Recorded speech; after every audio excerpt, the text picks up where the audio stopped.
10 থেকে 15 দিনের মধ্যেই জ্বালাও কমছে, ব্যথাও কমছে, রক্ত পড়াও কমছে। আচ্ছা, 10 থেকে 15 দিনের মধ্যে জ্বালা, ব্যথা, রক্ত সবই কমছে।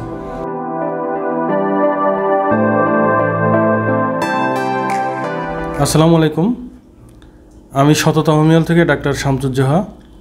আজ আপনাদের সামনে একটি রোগীর প্রিভিউ নিয়ে পুনরায় হাজির হলাম। আমার সামনে যিনি বসা আছেন ওনার নাম হলো নাহার চাঁদপুর। উনি যাই হোক এখানে চাকরি করার সুবাদে আমার চেম্বারে একটা রোগ পাইলসের সমস্যা নিয়ে চিকিৎসা নিয়েছিলেন 1 মাস। তা আমি ওনাকে বলছিলাম যে আপনার এই সমস্যার জন্য হয়তো 1-2 মাস চিকিৎসা নেওয়া লাগতে পারে। উনি যখন আমার এখানে আসছিলেন তখন ওনার সমস্যা ছিল মলদ্বার দিয়ে রক্ত পড়তো, জ্বালা যন্ত্রণা করতো, ব্যথা করতো। তো যাই হোক 1 মাস পরে উনি পুনরায় আমার চেম্বারে আসছেন। তো আসুন আমরা ওনার মুখ থেকেই সরাসরি শুনি যে ওনার এখন বর্তমান কী অবস্থা। আচ্ছা নাহার আপা, আপনি তো অসুস্থ ছিলেন, আপনার মলদ্বারের সমস্যা ছিল। একটা হলো যে মলদ্বারে রক্ত পড়তো, তাই না? হ্যাঁ। আর একটা হলো যে ভীষণ জ্বালা যন্ত্রণা করতো, তাই না? হ্যাঁ। আর একটা হলো যে প্রচণ্ড ব্যথা করতো। হ্যাঁ। আপনি তো আমাদের এখানে 1 মাস আগে এই সমস্যা নিয়ে চিকিৎসা নিয়েছিলেন। চিকিৎসা নেওয়ার পর এখন কী পরিমাণে সুস্থ আছেন, কতটুকু সুস্থ আছেন? আলহামদুলিল্লাহ, আমি এখন ভালো আছি। মলদ্বার দিয়ে রক্ত পড়তো, ব্যথা করতো, জ্বালা করতো, কিন্তু এখন কিছুই হয় না, ভালো আছি। আচ্ছা, তো এই যে ব্যথাটা কতদিনে কমলো, জ্বালাটা কতদিনে কমলো, রক্তটা কতদিনে কমলো? 10 থেকে 15 দিনের মধ্যেই জ্বালাও কমছে, ব্যথাও কমছে, রক্ত পড়াও কমছে। আচ্ছা, 10 থেকে 15 দিনের মধ্যে জ্বালা, ব্যথা, রক্ত সবই কমছে। তো এখন পুনরায় আমি আপনাকে একটু দেখা করতে বলছিলাম, সেই জন্য তো আসছেন, তাই না? হ্যাঁ। আচ্ছা, তো শামসুন্নাহর আপা, তো এই ধরনের রোগী কিন্তু বাংলাদেশে অনেক আছে।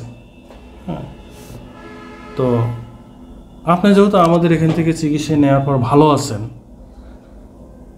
তো এই ধরনের রোগীদের আপনার যদি ভিডিওটা আমি অনলাইনে প্রচার করি, হ্যাঁ, তাহলে কি আপনার কোনো মানে অনুমতি আছে কিনা, অনুমতি দিচ্ছেন কিনা? দিয়ে দেবো। আচ্ছা, ঠিক আছে। তো আপনারা তো শুনলেন যে উনি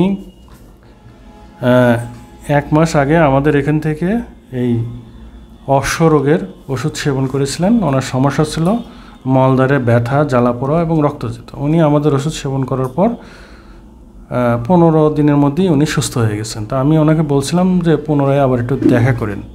তো উনি সেটা আবার দেখা করার জন্য এখানে আসছেন। তো ওনার মুখ থেকেই আপনারা শুনলেন। তা আমি পরিশেষে একটু কথা বলবো যে এই ধরনের রোগী বাংলাদেশে প্রচুর আছে, যারা এই মলদ্বারের এই রোগটা নিয়ে দীর্ঘদিন যাবৎ ভুগতেছেন। হয়তো অর্থভাবে ডাক্তারের কাছে আসেন না বা লজ্জা করে আসেন না, অথবা অন্য যে ডাক্তাররা আছে তাদের কাছে গেলে তারা অপারেশনের কথা বলে, অর্থের সংকলনের কারণে চিকিৎসা সঠিকভাবে নিতে পারতেছেন না। আমি তাদেরকে বলবো যে আপনারা আসেন আমাদের কাছে, এই চিকিৎসাটা গ্রহণ করেন, জাস্ট অনলি 1টা মাসের জন্য। হ্যাঁ, চিকিৎসা নিলেই আশা করি আপনার যত বড় ধরনের রোগই থাক না কেন সেটা কমে যাবে। আমি আর একটা কথা বলি, এই রোগটা নিয়ে যদি দীর্ঘদিন যাবৎ অবস্থান করেন, পুষে শরীরের মধ্যে যদি পুষে রাখেন, তাহলে এর থেকে পরবর্তীতে ফিসার, আপনার ফিস্টুলা, গ্যাংগ্রিন, ক্যান্সার, এমনকি পরবর্তীতে মৃত্যু পর্যন্ত হতে পারে। তো পরিশেষে একটা কথাই বলবো যে হোমিওপ্যাথিতে পার্শ্ব প্রতিক্রিয়ামুক্ত একটা চিকিৎসা পদ্ধতি, আমাদের এই চিকিৎসা গ্রহণ করুন। হ্যাঁ, সুস্থ এবং নিরাপদ থাকুন। আল্লাহ হাফেজ।